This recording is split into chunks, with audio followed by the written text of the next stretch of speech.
What's up, gaming heroes? Welcome back to another awesome World of Warcraft video. In today's video, we're going to be looking at the changes to Torghast coming in the 9.1 patch. So without further ado, let's smash the like button and get into the video. So the first change is the total number of floors per Torghast is changing.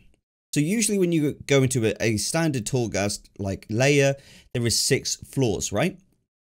And the boss is always on floor 6, but that is no longer the case. But now it is 5, so the boss will always be on the 5th floor. I like this and I dislike this at the same time. I think it's better for casual players who want to just get into Torghast, get a run done, and get out as fast as possible.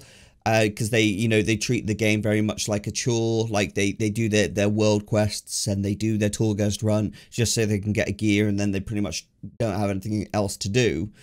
I understand that that's good for those type of players, but I think for the other players who actually just really enjoyed the experience of going through Torghast, experimenting with like various powers they can get and things like that, and like seeing how OP they could get before they get to that boss, I think it kind of like slightly ruins it for them.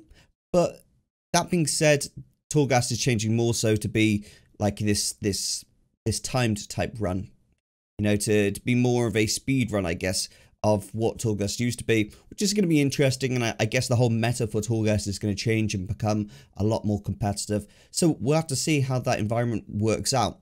I, for one, really enjoyed just going through Torghast and just experiencing all 6 floors. It does sometimes get a bit long, and sometimes, if I've got something else planned for the day, a bit worried to go into Torghast, so I don't, because I know, some Torghast can take longer than others.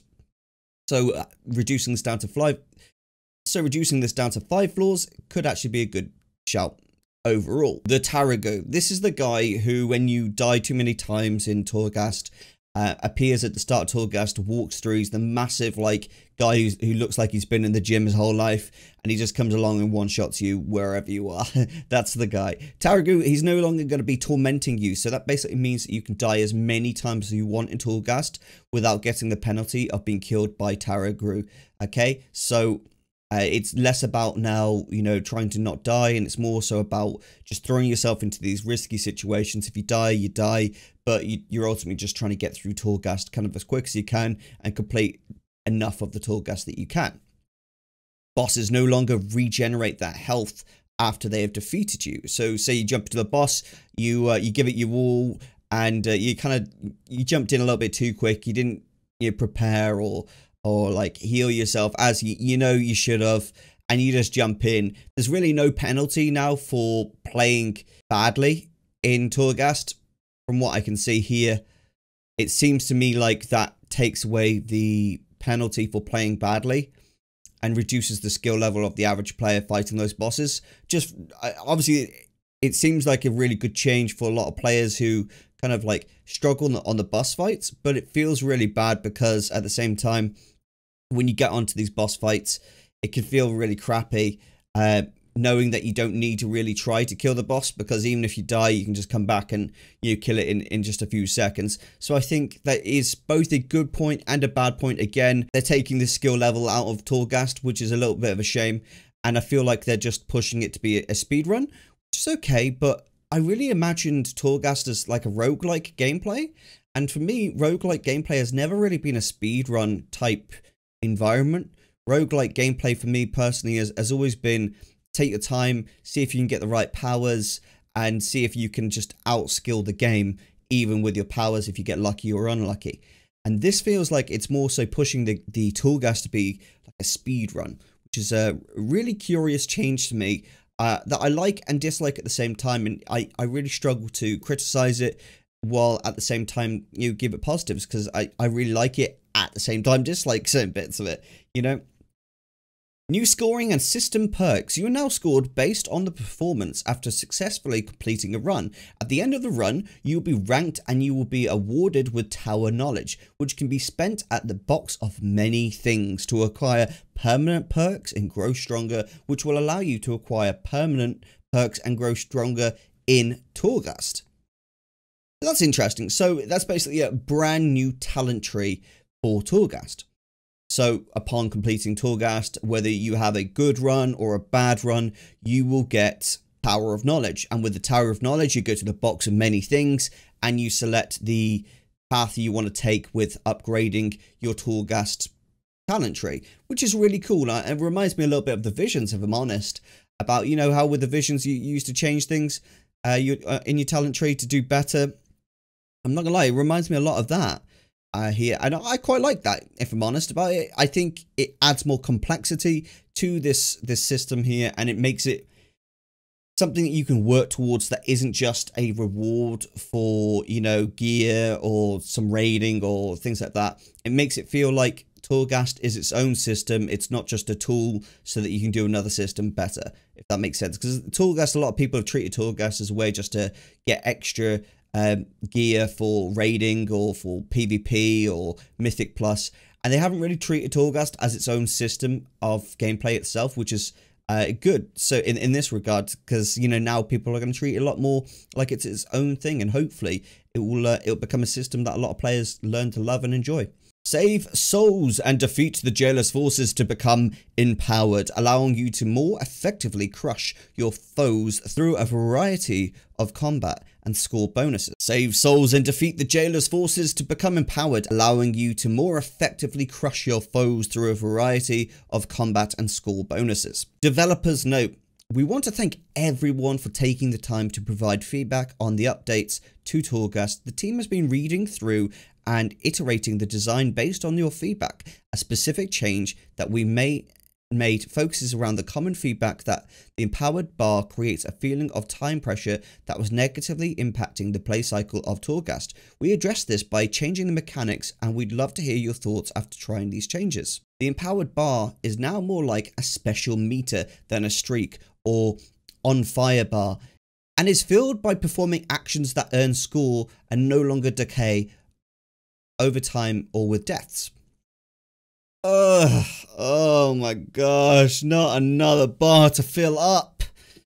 For anyone who's done Threads of Fate, you never want to see another fill up a bar thing ever again in your life. Threads of Fate, man, I do not enjoy filling those bars up at all by any means of the imagination.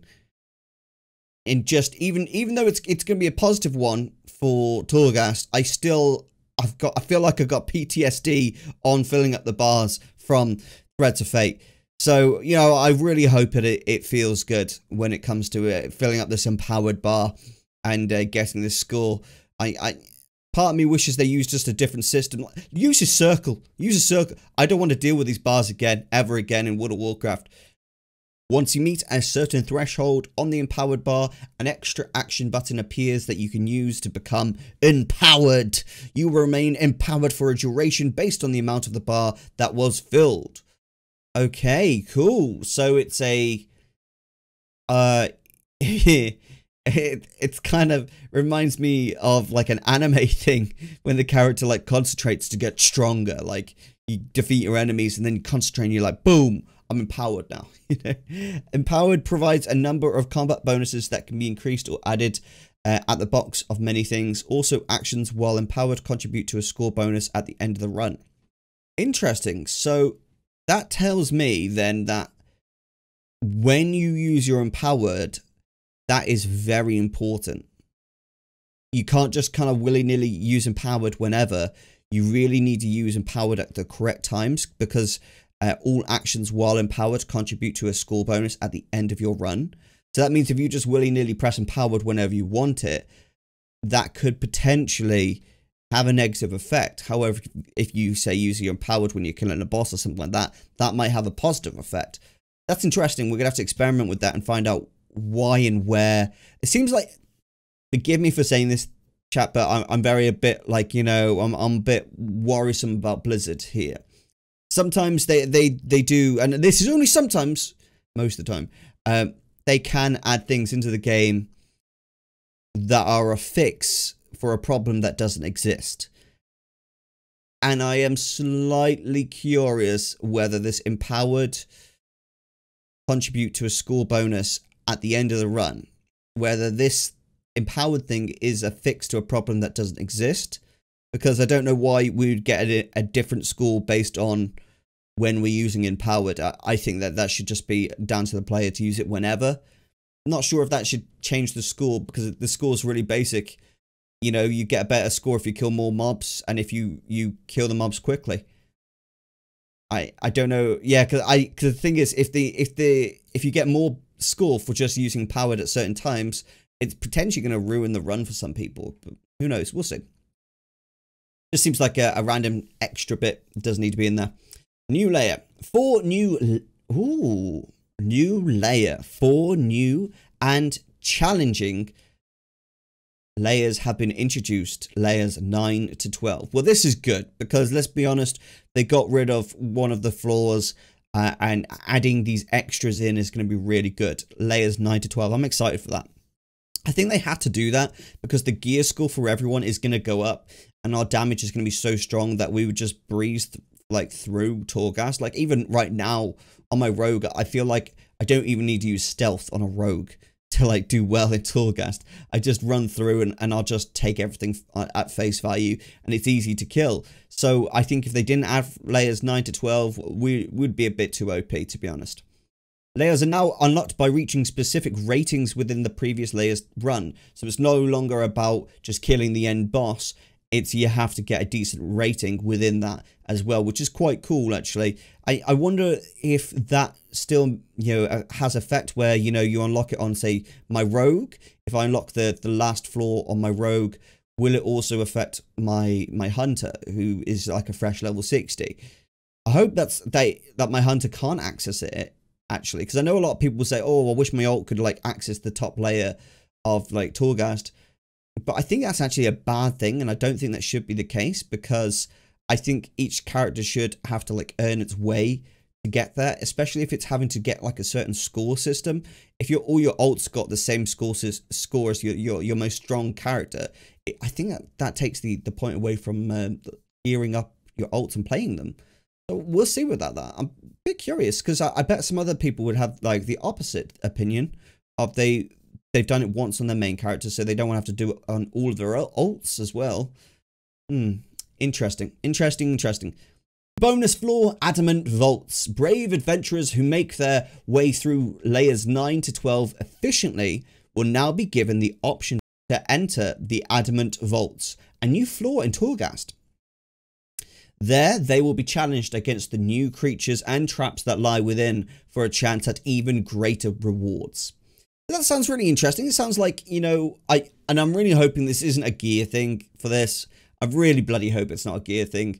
I hope that it's something like, you know, mounts, pets, transmogs, gold rewards, trade goods. I really hope that that's where we can go and farm those stuff without having to, like, you know, just expect to get, you know, more Stygia or more Soul Ash and stuff like that. I really hope that when we're doing these like floors 9 to 12 for the greater rewards, these are actually greater rewards. They aren't just some willy-nilly currency. I hope they aren't just some willy-nilly currency that you know, Blizzard decided to add into the game. I really hope it's something meaningful, like in terms of reward to the player, like a mount, like a pet, like a transmog. That would be exciting to me. I would really want to just repeatedly play that just to get that stuff.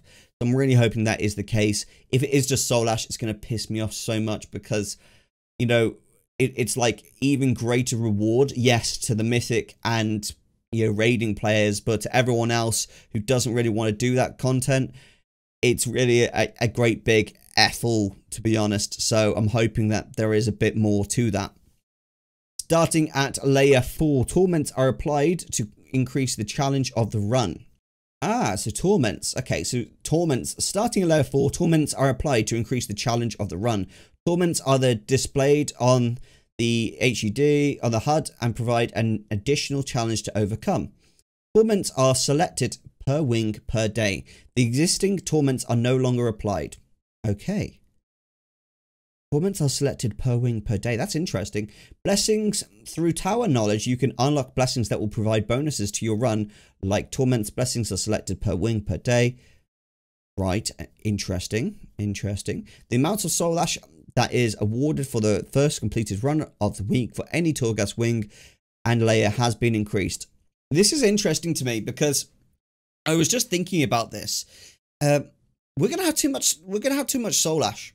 everyone's going to have too much soul ash. If they are making Torghast as fun as they are saying, we're going to have way too much soul ash. I know each of my characters right now has 6,000 soul ash, which isn't a great deal, but it's still quite a large amount, you know, when you look at it. And I think in the future, we're going to have way too much. And I'm wondering what type of vendor they're going to bring out for us to spend this soul ash on stuff. Because otherwise, you know, I'm just collecting the soul ash for no reason other than, you know, I just enjoy doing Torghast.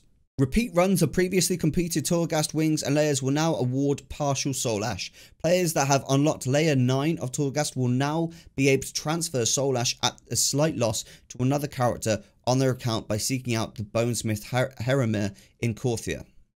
Okay, so obviously I'm going to be able to transfer, you know, soul ash to an alt, like a fresh alt, so that they can build like a high level, you know, legendary piece, which is great. A bit curious to see if I can actually buy anything else with my soul ash, because I hope I can get something like an epic mount, you know, with like 10,000 soul ash or something like that. That would be really cool, something to work towards. I think that'd be really interesting. So there is some really positive changes there for the Tower of Torghast. I'm really excited for this. I am actually really hyped after reading through all of those right there. A couple of little things that, you know, make me a bit worried, and the main one for me is the Empowered provides us combat bonus, and all actions taken while empowered contribute to a score bonus at the end of the run. I do worry that might have a negative effect on your Torghast runs if they haven't properly implemented it. So I'm just hoping that they've properly tested this and they haven't just left it up to their players, because ultimately players aren't quality assurance. They don't know fully, you know, if something's going to be broken or not. So I'm really hoping they did a little bit of testing on that, and they have it like kind of balanced properly in that regard. Adamant Vaults, I really hope that Adamant Vaults, they drop pets, transmogs, trade goods, golds, gems, fish, all that type of stuff. I really hope that they are actually great rewards for the player and they're not just something like extra soul ash, because that would just be really frustrating and it'll be like narrowing down the rewards for the people doing Torghast, and it'll basically make Torghast a tool again instead of its own system. If they only are providing these rewards that are affecting people who are doing raiding and Mythic Plus, and they're not really helping or like giving any extra incentive to do Torghast for like just a reward like gold, then a lot of people aren't going to want to do it. So I'm excited to see what the case is with this. Alright guys, I really hope you found this video good and useful. If you did, smash the like button and I will see you next time. Feel free to leave me a comment in the section below if there's anything you agree or disagree with, and I'll catch you next time. This is Erosium, out.